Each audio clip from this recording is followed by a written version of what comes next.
This is the nameless protagonist, offering the sphere another chapter that we can discuss. This request was brought about while I was on BGS's panel the other day to go into more detail about the social phenomenon in Japan known as Hikikomori. This word, Hikikomori, meaning to pull inward or being confined, is typically defined as a social withdrawal unrelated to mental illness, and usually resulting in self-isolation in one's home or residence. This phenomenon can happen in both men and women, but overwhelmingly, men seem to make up the majority of the documented cases. It's estimated that roughly 1% of Japan's population is currently classified as hikikomori, which may be even larger thanks to complications by way of the recent global pandemic. This is not to be confused with NEET, an acronym which stands for Not Educated, Employed, or in Training, or with the herbivore men and dry fish women, hinoona, so-called. A dichotomy which was made popular in recent MGTOW and Red Pill talking points and various discussions. While these movements are the result of social protest against feminism, societal norms, and economic dispositions, these things alone do not make one hikikomori. To be specific, when one has gone beyond 6 months without going to school, work, socializing, or leaving the home outside of obtaining bare minimum supplies, you are hikikomori. Sometimes, this state can last for years, even decades, ranging from individuals pursuing specific individual interests, being caught in kind of malaise of inaction, or those who fill their lives with empty activity. The common denominator is they're unresponsive to the outside world and non-social. Some will judgingly describe this as escapism, and perhaps there's something that can be said about that, but calling someone a weak swimmer, for instance, because they're caught in an undertow, is missing the crux of the issue. There seems to be far more going on than what reveals itself on the surface. For example, many of these individuals are middle-class college-educated men, ranging in ages from their late teens to their late 50s.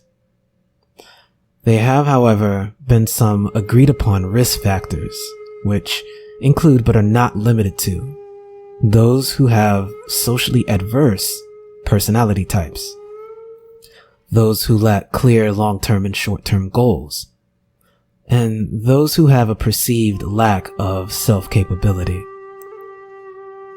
The psychological community has stated clearly that hikikomori pose no real threat to themselves or to society, at least not on a micro level. However, on a macro level, it's not the psychologists that are concerned, it's the economists. After all, if more and more men opt out of participating economically in society, it becomes the dry tinder to spark the economic disparity, if no families are being made to provide taxes that fuel any healthy economy. This social anomaly had begun rearing its head in the early 80s, but it was obscured by the reign of prosperity Japan was enjoying thanks to the domination of the automotive industry and small electronics. This would all change in the economic disaster of '97 in Asia.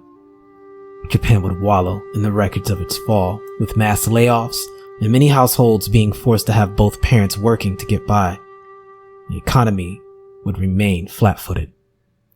This only worsened when the second crash in 2008 added insult to injury, as its rival Korea seized the mantle of automotive and electronics supremacy. The rise in hikikomori went from additive to exponential. The burden of performance placed on men and society at large, expecting the same if not greater standards of living, transmuted what was once inspiration to crippling suppression. This appears to be the point of diminishing returns. It would only be natural then that if one could not look to the outside world, they would find refuge in the inner world. Many people in the West became familiar with this concept via the popular anime genre known as isekai, to mean different world or other world, which oftentimes revolves around the main protagonist being a NEET or Hikikomori that is somehow sent to another world, or who dies and is reincarnated into another world, oftentimes resembling Dungeons and Dragons RPG environments, where they're able to fulfill some task, usually related to things they were unable to do in a previous life. Be it from the standpoint of a NEET or a Hikikomori, this is something that has been resonating with men globally. However, those of you familiar with the John Calhoun Mouse Utopia experiments may be lifting your brow in curiosity at this, and for good reason. While this doesn't exactly match the behavioral profiles of the beautiful ones, so-called, which some herbivore men may fit the bill for, this behavior does match the particular behavioral portfolio of many female mice during the experiments, who found the most reclusive locations, inaccessible to most, and remained there, coming down only to feed on occasion, but being largely non-participatory. It should be noted that these behavioral archetypes just mentioned, both are noted amongst the collapse phase of the Mouse Utopia experiment, which is right on target contextually given the many other factors taking place in Japan currently. To remedy this issue, Japan might ultimately have to forfeit its status as a mono-ethno-cultural state, but it should be noted that this is a phenomenon growing everywhere that we see the post-industrial first world and all the socio-political changes that come along with it. If there's interest, we can explore this topic further, but for now, this has been the Nameless Protagonist.